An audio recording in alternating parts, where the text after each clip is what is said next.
All right, boys and girls, let's jump into Toyota in today's video. We got an article here by CarScoop, and it says the mid-engine MR2 is going all-wheel drive, and Toyota's racing it to prove it works. Look, there's a few companies nowadays that are getting things pretty good.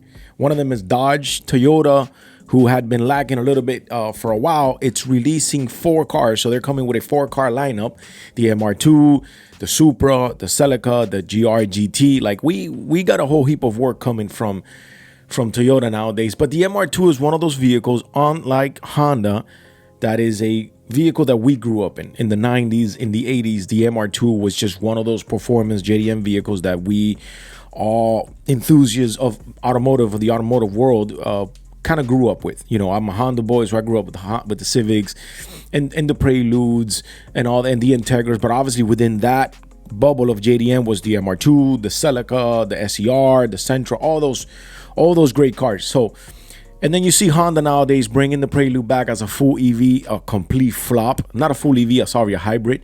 Complete flop in my opinion. But you have the MR2 coming back over here, and it's going to be all-wheel drive. And we're going to get into it because this that you're looking at here, what Toyota's doing is what Honda should have done with the Prelude, and what a lot of companies should have done when bringing back that old school name into the picture. And let's jump into the article, boys and girls. Remember to tune in, hit the thumbs up, subscribe, share out the videos. It helps us grow. And it says the long-awaited MR2 will use the company's 2.0 liter turbo 4. Toyota's running a mid-engine GR Yaris in races to iron out any issues. The car's designs will be heavily based on the FTSE concept from 2023. It says Toyota is well into development with the MR2, and the brand is using Japan's grueling Super Taiko endurance series as the proving grounds for its next generation. A launch date remains a mystery, but the MR2 won't arrive alone. It's kind of what I was saying. You know, they're bringing back all these names. They're making the company great again, like the slogan goes that this administration uses. They're making the company great again. It's exactly what Dodge has been doing. Now they're bringing back the Hemi into the Chargers. They gave us the Hurricane inline 6, which to me, that is what I call the new Grand National, or the Grand National of our times. But to see companies like Toyota bring back the names, and to see Honda bring back the Prelude name, but to, not give it what it deserves, the right engine, naturally aspirated. Now we're in the future, so maybe throw a turbo in there, not a hybrid. But nonetheless, Toyota's doing it right. And it says it won't arrive alone. And all new Toyota Celica is also reported coming, and together with the Supra, the GR GT, that gives Toyota a genuine 4-car sports lineup. Getting the mid-engine layout right has taken time. Toyota has spent more than 18 months sorting out how to build the car properly, and there's a history weighing in on the effort. The original MR2 was a mid-engine as well, absolutely, but it earned a reputation for a snap oversteer that could bite the unwary. This time Toyota wants it to handle sharp pretty much without a sting. Those are one of the things that a lot of all right, boys, this video is sponsored by CarLock. Let me tell you something. If you're a car guy like me, if you love modding your vehicle and buying those expensive parts, make sure that the first part or that first mod you do to your vehicle is the CarLock real-time GPS system. And I'm going to tell you something right now. You think you're going to take your vehicle somewhere, you're going to park it, you're going to lock the doors and walk away.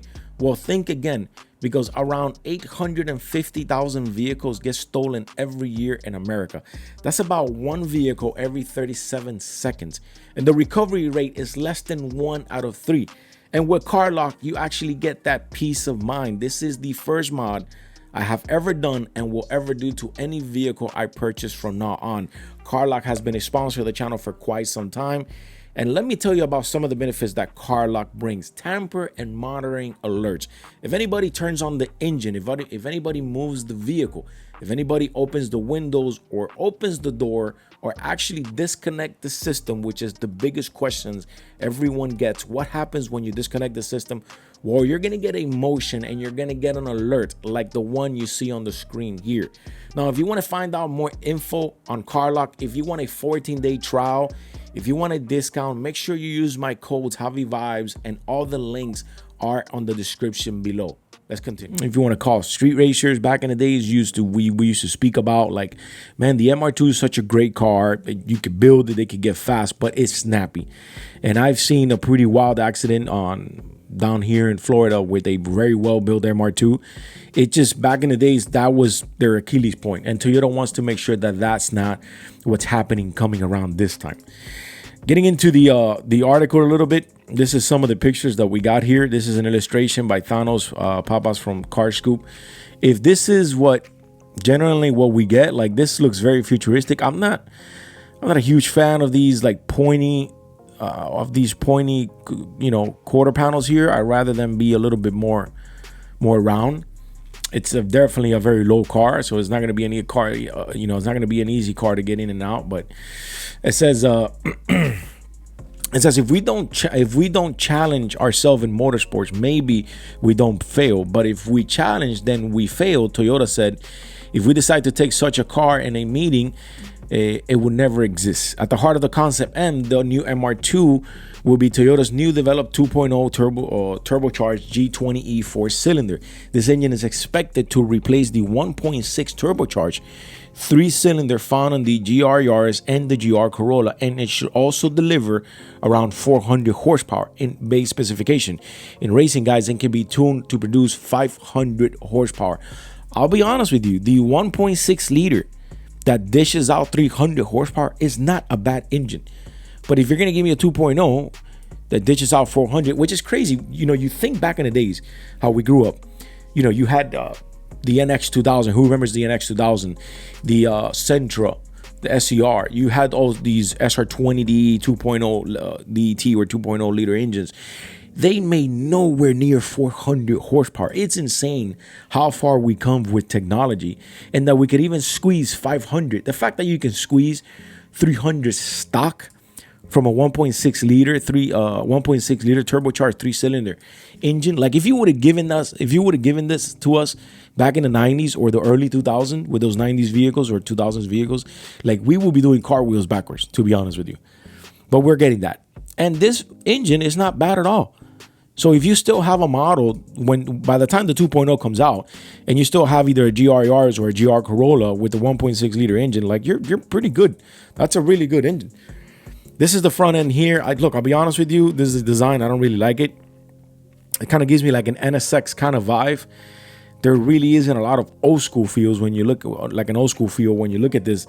I don't see an old school feel of the MR2 here. The front looks like something out of a Star Wars or Mandalorian movie. Huge LED here. You don't want to make this too much of a luxury car if you get what I mean. You don't want to make this too much of a NSX kind of luxury car. You still want to keep it base that gives you that feel of that old school patina, that old school for us JDM guys, It said, through an intensive testing with the Concept M, Toyota has concluded that pairing the mid-engine layout with an all-wheel drive rather than a rear-wheel drive is the best way to achieve its performance objective, meaning that sting that we've been talking about. According to Toyota GR Engineering's boss, I won't even try to mention his name. I'm going to murder it, and I don't want to do that. Saito, I can say his last name, the Saito. This layout is new for us, but we have found in our initial testing that combination of an all-wheel drive mid-shift layout offers the best layout for high-performance driving. In the MR2, this engine will be mounted transversely and likely coupled to the same 8-speed automatic transmission offered in the Yaris in the Corolla. The concept car looks, this is kind of what it looks like. Obviously, concept, you get all these sorts of crazy piping and gold and heat shields and all that stuff. It says here, as Toyota has yet to start testing the prototypes of the new MR2, as Toyota has yet to start testing prototypes of the new MR2 with production-ready bodywork, we don't know what it will look like. However, the prevailing view is that it will be similar to the Toyota FT SE concept from 2023, offering dimensions similar to the Lotus Emira, but with sharper angles and more aggressive in-your-face kind of design. I don't really like this look, to be honest with you. I think Toyota, in my opinion, I don't know. If this is what it is, or if it's just an illustration, I would kind of ditch this. I don't really like this, to be honest with you. I mean, when it sit on the ground, the fenders I do like. This back here, I don't really like. It just looks too futuristic for me. Like, you buy this and you're almost like, okay, I'm buying almost kind of like a small version of a Ferrari, to be honest with you. I do like the wing if that's where to come with that. So in the late 2025, Toyota filed a trademark with the GR MR2 and the GR MRS names in Japan, adding further credence to the fact that the car's revival is just around the corner. Just a couple of days later, it also filed a trademark for the GR MRS, the MR/S name in Australia. Boys and girls, I think if Toyota gets it done right, gets it paired with the mid-engine, with the all-wheel drive, I think we're going to have a hell of a car in our hands. And kudos to Toyota for doing this, for bringing back a name, bringing back a legacy, which is the MR2. Also bringing back a Celica legacy, which is one of those cars that was kind of slept on. All-wheel drive, turbo Celica. Like, come on, bro. Like, that's a car that was very slept on in the 90s and in the early 2000s or in the mid-2000s. But either way, kudos to Toyota for doing this. Hopefully, we'll get some new images of what it will look like in the future, or what it can look like in the future. At least a complete unveil of it. Either ways, boys and girls, remember to tune in, hit the thumbs up, and I'll see you boys on the next one.